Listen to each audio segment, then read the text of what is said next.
Welcome to Padma రుచులు. ఈరోజు lemon పచ్చడి ఎలా చేయాలో చూపిస్తాం. బౌల్లో నిమ్మకాయలు వేసుకుని వాటర్లో క్లీన్ చేయాలండి. తర్వాత తుడుచుకుని ముక్కలు కోసుకుని ఇలా కలుపుకోవాలి. ఈ 25 కాయలకి పావుసరి గ్లాసు సాల్ట్ వేసుకోండి. అప్పుడు ఇలా కలుపుకోండి, సరిపోతుంది. టూ టేబుల్ స్పూన్స్ వేసుకోండి పసుపు.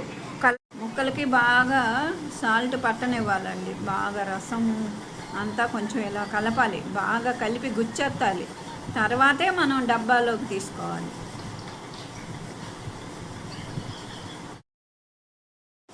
పదిహేను రోజుల వరకు ఈ పచ్చడి అటు ఇటు కదుపుతూ ఉండాలండి డబ్బాలో ఉంచి.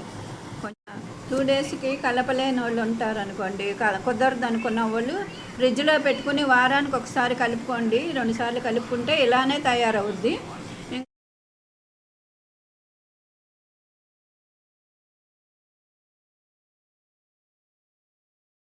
అయిపోయిందండి. 15 రోజులు అయిపోయినాక ఇలా ఊరిపోద్ది పచ్చడి.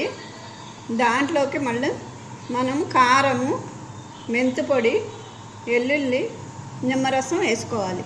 సరిపోతే సాల్ట్ చూసుకోవాలి.